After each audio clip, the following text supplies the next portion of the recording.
Dimulai. Berdoa selesai. Assalamualaikum warahmatullahi wabarakatuh.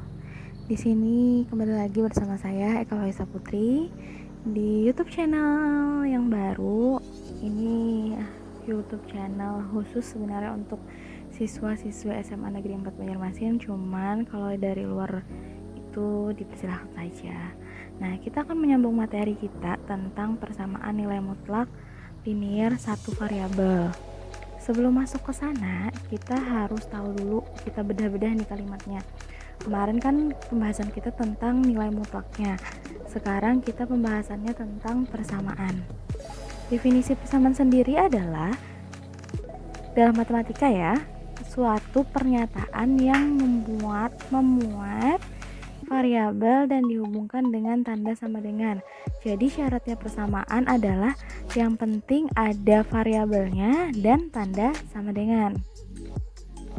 Variabel, kalaunya teman-teman semua lupa, misalnya variabel itu merupakan peubah atau biasanya dinyatakan dengan huruf. Biasanya yang paling sering digunakan adalah X, Y, dan Z, tapi paling familiar pokoknya yang XX itu variabel gitu. Nah, kemudian biasanya kan bingung nih.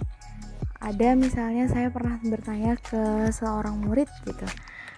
Apa sih bedanya persamaan dengan kesamaan?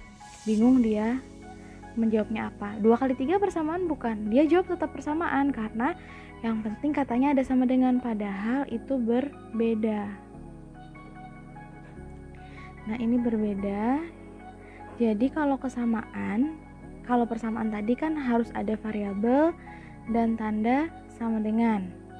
Kalau persamaan itu seperti definisi, kalau kesamaan itu yang penting ada tanda sama dengan. Nah, seperti di sini ada contoh 2 tambah 3 sama dengan 5, 9 kurang 13 sama dengan negatif 4, 1/2 ditambah 5/2 sama dengan 3, 2 kali 3 sama dengan 6, mutlak 8 dibagi 9 sama dengan 9. Itu semua kesamaan karena ada tanda sama dengannya tanpa variabel. Nah, kalau persamaan kita lihat di kolom yang sebelah kanan, itu yang penting ada variabel dan ada tanda sama dengan. 2x tambah 5 sama dengan 7 itu merupakan contoh dari persamaan linear satu variabel. Kemudian yang penting ada variabelnya adalah x. Kemudian yang kedua, x pangkat 2 ditambah 6x kurang 9 sama dengan negatif 1, ini merupakan persamaan juga. Persamaannya adalah persamaan kuadrat dengan variabelnya x pangkat 2 dan x, ini sama-sama variabel gitu. Nah, kemudian sampai seterusnya yang paling terakhir ini yang akan kita bahas, yaitu mutlak 2x kurang 1 sama dengan 9. Ini merupakan contoh dari persamaan nilai mutlak. Nah, kita masuk ke bentuk persamaan nilai mutlak linear satu variabel. Misalnya di buku kalian ada buku paket apa aja sih sebenarnya? Kalaunya pakai aspirasi misalnya LKS silahkan. Nah, di situ ada sebenarnya penyelesaiannya itu tidak dikelompokkan, cuman saya supaya memudahkan itu saya kelompokkan menjadi 7 jenis dari bentuk persamaan nilai mutlak. Nanti kita bahas satu-satu, tapi nggak semua di part ini ya. Nah, yang pertama itu mutlak fx sama dengan c dengan syarat c lebih dari 0. C lebih dari 0 itu artinya adalah nilai c-nya bernilai positif. Kemudian mutlak fx sama dengan 0.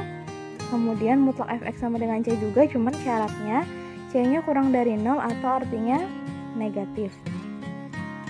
Kemudian yang keempat, mutlak fx sama dengan mutlak qx, ini dua-duanya ada variabelnya. Kemudian mutlak fx sama dengan gx, bedanya dengan yang 4 itu yang 5 gx-nya tanpa mutlak, tapi kita pakai syarat gx lebih dari sama dengan 0 atau harus positif.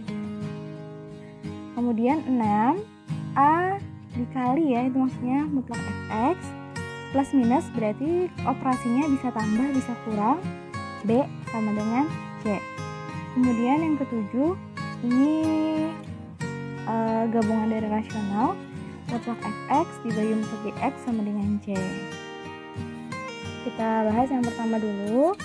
Mutlak fx sama dengan c dengan syarat c lebih dari 0 atau kemarin atau tadi ya, kemarin c-nya itu positif. Nah, cara penyelesaiannya sebenarnya semua bentuk penyelesaiannya itu bisa pakai definisi yang kemarin. Nilai mutlak x bernilai x positif x ketika x lebih dari 0, 0 ketika x sama dengan 0, bernilai negatif ketika x-nya kurang dari 0. Nah, yang perlu ditekankan di sini adalah yang kalian ingat adalah kan mutlak fx atau mutlak x lah anggapannya. Artinya kan nilai x yang di dalam mutlak itu bisa bernilai negatif, bisa bernilai positif, bisa bernilai 0 tergantung dari nilai x itu sendiri. Tapi ketika nilai x itu dimutlakkan maka hasilnya adalah positif. Jadi nanti kalian jangan bingung ketika kalian dapatkan himpunan penyelesaiannya itu ada yang negatif, karena yang kita cari adalah nilai x yang memenuhi di dalam tanda mutlak itu sendiri. Nah, di sini kita pakai definisi. Ada 3 langkah. Yang pertama, menentukan nilai x dari fx sama dengan c, menentukan nilai x dari fx sama dengan negatif c, kemudian menentukan himpunan penyelesaiannya. Hari ini akan kita bahas satu aja dulu ya. Nanti pertemuan selanjutnya kita lanjutkan. Nah, kita masuk ke contoh soal ya teman-teman.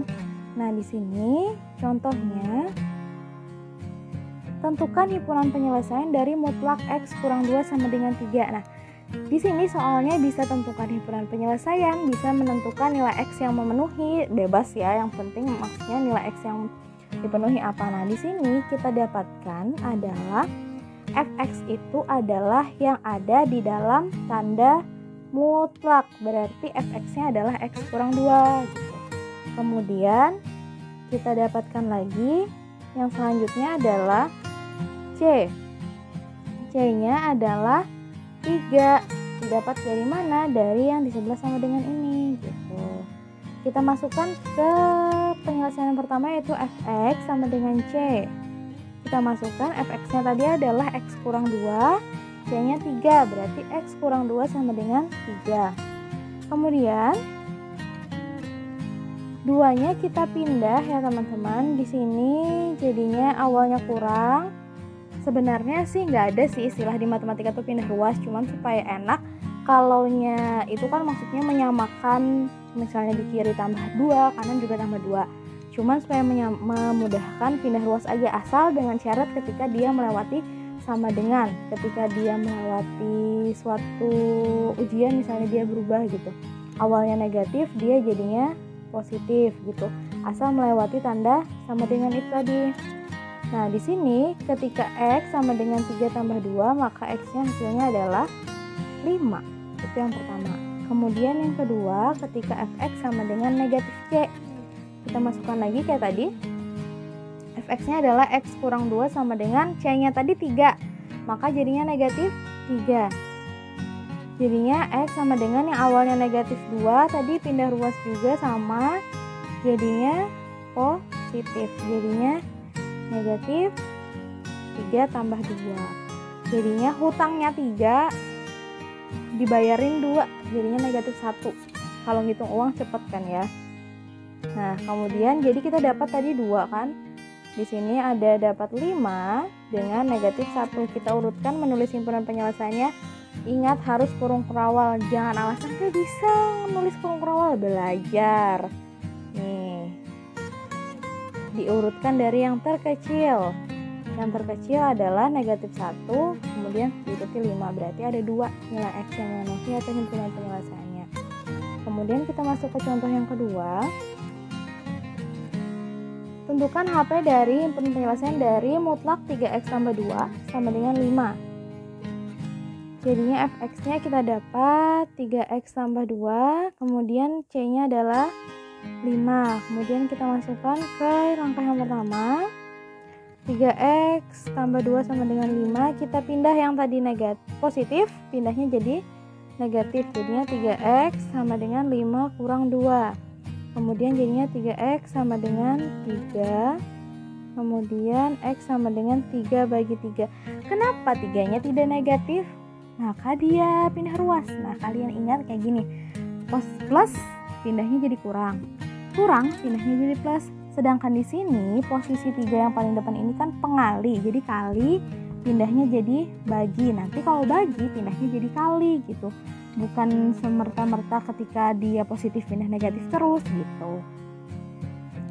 Kemudian didapat X-nya sama dengan 1. Yang kedua fx sama dengan negatif C, jadinya 3x tambah 2 sama dengan negatif 5. Kita pindah lagi 2-nya, jadinya 3x sama dengan negatif 5 kurang 2. 3x sama dengan hutang 5, hutang lagi 2. Lebih banyak hutangnya, jadi hutangnya 7, makanya tulisnya negatif 7. Jadinya x-nya kita dapat negatif 7/3. Misalnya tidak bisa disederhanakan lagi, cukup sampai situ aja. Kemudian yang terkecil, ingat yang negatif duluan kalau negatif. Jadi negatif 7/3 dan 1. Sekian hari ini. Salah hilaf mohon maaf. Semoga bermanfaat. Wassalamualaikum warahmatullahi wabarakatuh.